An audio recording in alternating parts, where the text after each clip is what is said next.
tentang alat optik mikroskop. Perkenalkan, nama saya Putri Sabila. Perkenalkan, nama saya Intan Alisha. Perkenalkan, nama saya Rasti Ramdhania. Perkenalkan, nama saya Najmi Yusmita. Baik, pembahasan yang pertama yang akan dibawakan oleh Intan Alisha. Pengertian mikroskop. Mikroskop bisa dipahami sebagai alat optik yang berguna untuk alat bantu dalam melihat dan mengamati benda-benda yang ukurannya sangat kecil, sehingga tidak mampu dilihat dengan hanya mata telanjang. Jadi, secara sederhana, mikroskop adalah alat bantu untuk melihat benda-benda berukuran sangat kecil atau mikro.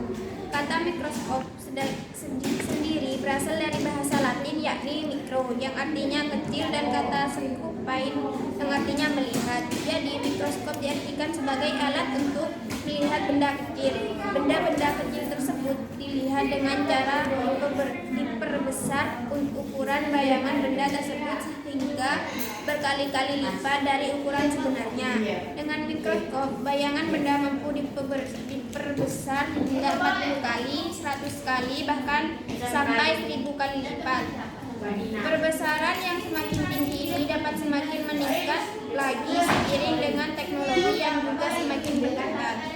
Bahkan saat ini sudah ditemukan pula mikroskop elektron yang cukup canggih. Mikroskop elektron memiliki kemampuan luar biasa dalam memperbesar ukuran benda, yakni dengan skala hingga 1 juta kali ukuran benda yang sesungguhnya. Penemuan mikroskop adalah Anthony van Leeuwenhoek. Baik, pembahasan yang kedua yang akan dibawakan oleh Rasti Ramdhania. Fungsi mikroskop. Telah disebutkan bahwa kehadiran mikroskop ini sangat membantu para peneliti dan ilmuwan sebab fungsi mikroskop yang memang sangat besar. Fungsi mikroskop sendiri utamanya adalah untuk melihat serta mengamati objek-objek yang memiliki ukuran yang sangat kecil yang tidak dapat dilihat hanya dengan menggunakan mata telanjang. Bagian-bagian mikroskop untuk bisa menjalankan perannya dalam memperbesar bayangan benda-benda kecil, mikroskop dibuat dengan berbagai bagian-bagiannya. Bagian-bagian mikroskop ini perlu kita ketahui agar kita bisa mengenal bagaimana mikroskop dapat berfungsi dan digunakan. Baik, pembahasan yang ketiga yang akan dibawakan oleh Najmi Yusmita. Bagian-bagian optik mikroskop. Pada bagian optik mikroskop terdiri dari lensa objektif, kondensor, dan cermin. Lensa adalah lensa yang terdapat pada bagian ujung atas tabung mikroskop. Pada lensa adalah pada pengamat objek yang diperbesar bayangan. Lensa okuler ini berperan dalam memperbesar kembali bayangan yang dihasilkan lensa objektif. Biasanya, lensa okuler mempunyai pemeriksaan 6, 10, atau 12 kali. Lensa objektif adalah lensa berangka dengan objek yang digunakan. Pada mikroskop umumnya terdapat 3 lensa objektif, yakni dengan kemampuan perbesaran 10, 40, atau 100 untuk menggunakan lensa objektif ini. Terlebih dahulu, pengamat harus meneruskan minyak emersi pada bagian fungsi minyak emersi adalah sebagai memperjelas bayangan. Minyak ini diperlukan karena delta lensa dan objek yang diamati sangat dekat, bahkan kadang bersebelahan. Baik, pembahasan yang keempat yang akan dibawakan oleh saya sendiri.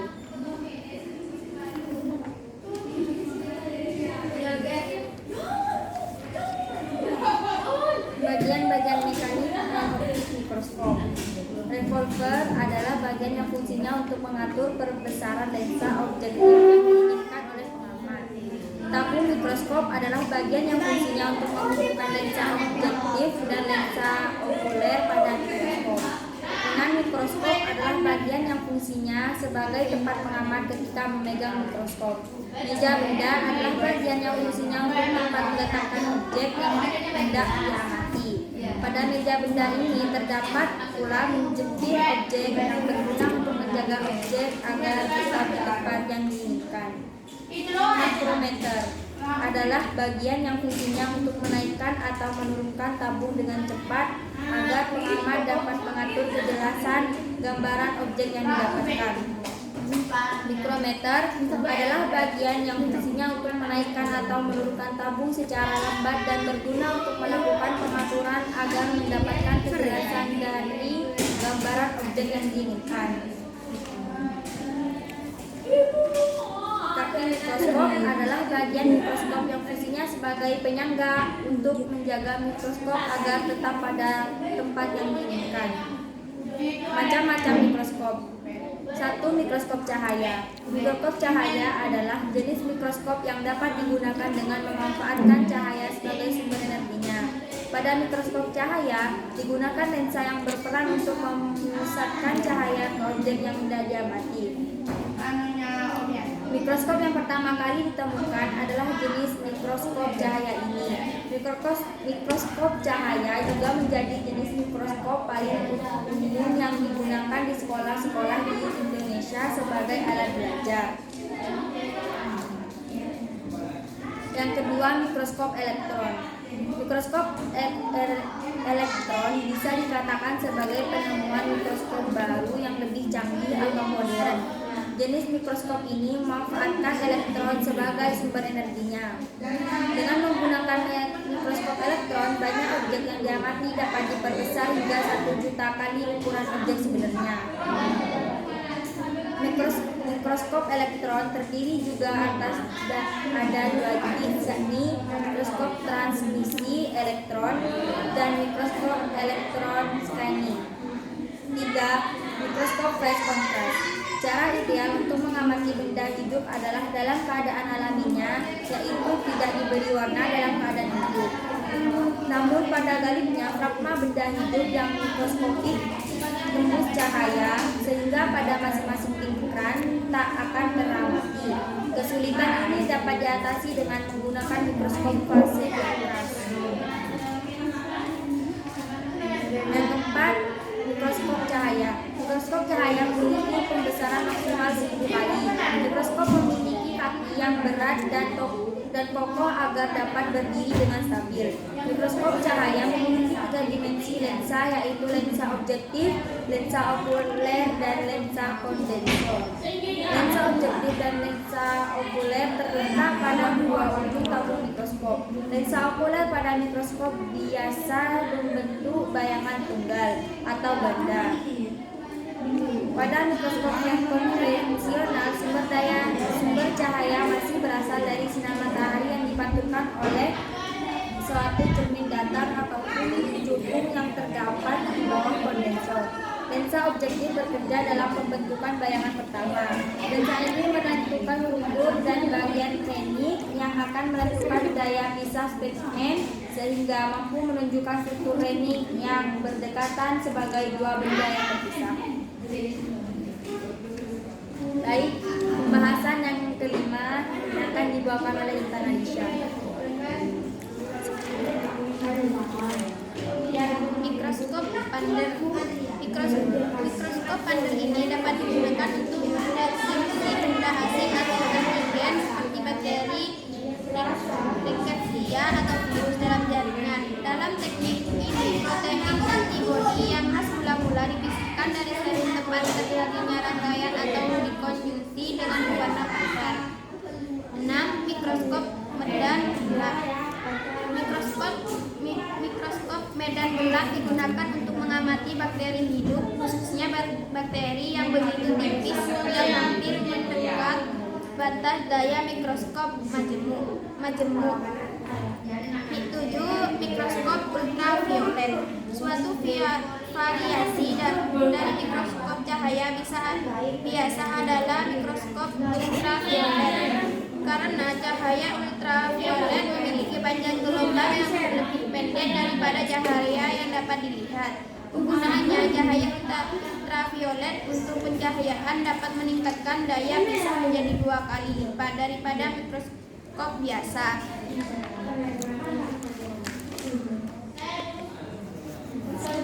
Jadi kesimpulan dari makalah ini adalah mikroskop adalah alat untuk melihat objek yang terlalu kecil untuk dilihat dengan mata telanjang. Alat utama dalam mikroskop yang digunakan untuk mengamati adalah lensa objektif dan lensa okuler. Mikroskop mempunyai beberapa macam jenis, di antaranya yaitu mikroskop cahaya, elektron, medan gelap, fast kontras, pendek, sangat sederhana, dan lain-lain. Sifat bayangan dari mikroskop yaitu baik lensa objektif maupun lensa okuler, keduanya merupakan lensa jumbo. Secara garis besar, lensa objektif menghasilkan suatu bayangan sementara yang mempunyai sifat semu, terbalik, dan diperbesar terhadap posisi benda mula-mula. Lalu menentukan sifat bayangan akhir selanjutnya adalah lensa okuler. Pada mikroskop cahaya, bayangan akhir mempunyai sifat yang sama seperti bayangan sementara, semu, terbalik, dan lebih lagi diperbesar. Pada mikroskop elektron, bayangan akhir mempunyai sifat yang sama seperti gambar benda nyata, sejajar, dan diperbesar. Jika seseorang yang menggunakan mikroskop cahaya meletakkan huruf A di bawah mikroskop, maka yang dia lihat adalah huruf A yang terbalik dan diperbesar. Baik, cukup ini saja presentasi dari kami. Semoga bermanfaat. Assalamualaikum warahmatullahi wabarakatuh.